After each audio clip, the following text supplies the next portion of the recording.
His eyes are as green as a fresh pickled toad. His hair's as dark as a blackboard. I wish he was mine. He's really divine. The hero who conquered the Dark Lord. Hi PN, it's Wednesday.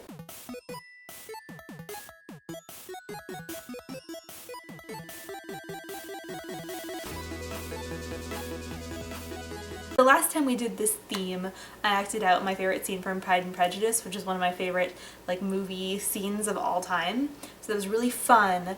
And this time I just couldn't really think of anything good, but every other year I reread Harry Potter, and this year I'm a little bit behind. But having just finished Chamber of Secrets, I forgot how many great scenes are in that book that aren't in the films, like the Death Day party.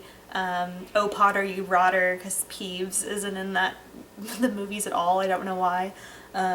So there's a lot of that I feel like is missing, but I had particularly forgotten about when Gilderoy Lockhart decided to ramp up spirits in the castle with all the attacks, and he decided that they were going to celebrate Valentine's Day, and he had like little dwarfs delivering Valentine's messages all day, and this dwarf cornered Harry in the corridors, and he's like, oh no, and he sits on him and recites that poem that you just heard, and then Draco Malfoy, being Draco Malfoy, assumes it's from Ginny, and he's like, I don't think Potter liked your poem very much, and she runs away crying, and Harry's obviously super embarrassed.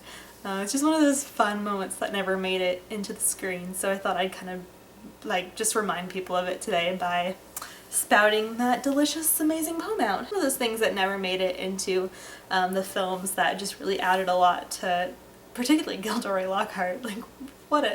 What insane. I love Kenneth Branagh, and I love his portrayal of Gilderoy, but Gilderoy was so much more crazy in the books. He was so obsessed with himself, and I really particularly missed out that he didn't have crazy colored robes like lilac and emerald and fuchsia. His robes were always it's a huge part of his character, that he just is so obsessed with himself. He dresses in these fine colors, but this making Valentine's Day come to Hogwarts, and and I remember too, there's this really great scene where he's introducing Valentine's Day to Hogwarts at breakfast, and he's like, why don't you ask Flitwick to show you how to do a love charm, and then it was and if anyone feels up to it, ask Professor Snape to brew you up a love potion. And then Harry looks over at Snape, and he astutely observes that Snape was looking like the first person that asked him to brew a love potion would be force-fed poison.